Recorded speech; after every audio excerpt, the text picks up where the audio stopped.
For decades, a fatal workplace incident usually ended the same way, with a settlement. If a company violated safety standards, they paid a fine, the check cleared, and the business moved on. It was treated as a grim but standard cost of doing business. A new legal standard is rewriting that equation.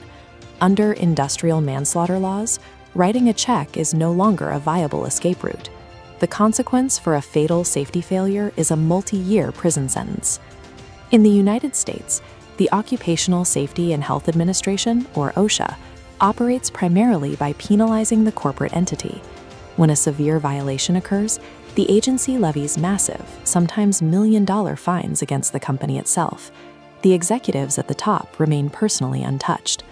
Australia inverted this legal framework. Instead of exclusively targeting the corporate bank account, their updated workplace health and safety laws place criminal liability directly on individual company directors and officers. The modernized Australian legislation carries severe penalties. An individual found guilty of reckless or grossly negligent conduct resulting in a worker's death faces up to 25 years behind bars. This is a unified national standard. Over the last few years, every single Australian state and territory has adopted these criminal provisions, locking in a harmonized legal front across the entire continent. Treating a worker's death as a financial line item is no longer an option. The primary risk of negligence has jumped from the corporate balance sheet straight to the executive's personal freedom. Historically, a legal concept called the corporate veil separated the actions of a company from the individuals running it.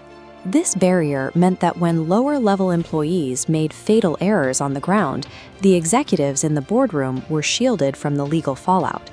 Modern industrial manslaughter laws are designed to cut straight through that veil. If a worker dies on site, legal liability no longer pools at the supervisor level. The investigation zooms past middle management, targeting what the law defines as an officer, any individual making high-level decisions affecting the entire business entity. Under the American system, executives often avoid personal liability unless there is proof of willful, direct involvement in a violation. The Australian standard of criminal negligence removes that requirement. A director cannot defend themselves by claiming they rarely visited the job site or were unaware of a specific broken safety protocol. Willful ignorance is exactly what the law penalizes. The court asks an entirely different question.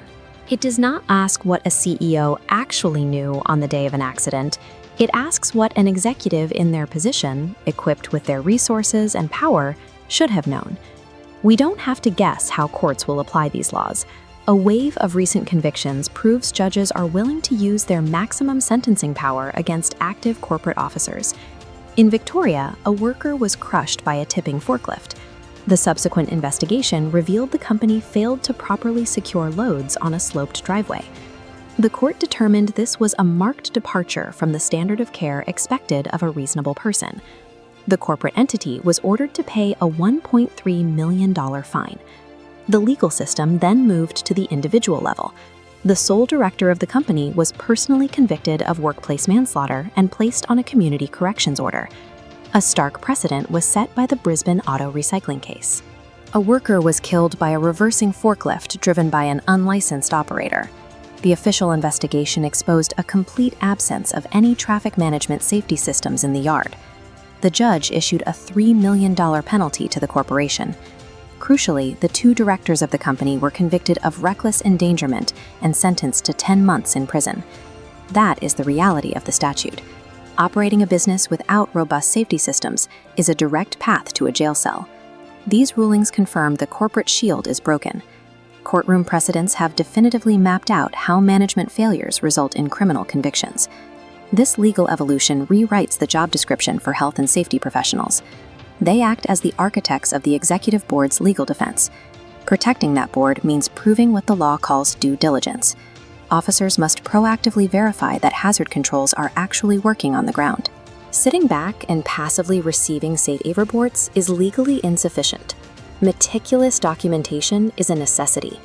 If an accident happens, a verified paper trail showing exactly how the board allocated resources to safety serves as their primary alibi in a criminal courtroom.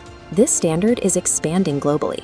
The United Kingdom's Corporate Manslaughter Act targets similar management failures. applying heavy penalties when a corporation's organizational structure causes a fatal breach of duty. Canada's Westray law also imposes explicit criminal liability for workplace fatalities. The outstanding question is whether the United States will adopt this strict model of criminal liability. Subtle legislative movements at the state level are already pushing for tighter personal accountability. It leaves us with a critical debate. Should an American CEO who underfunds safety protocols face the same 25-year prison sentence as an Australian counterpart? The global standard of accountability has hardened. Workplace safety is a matter of personal survival for the modern executive, superseding basic financial calculations.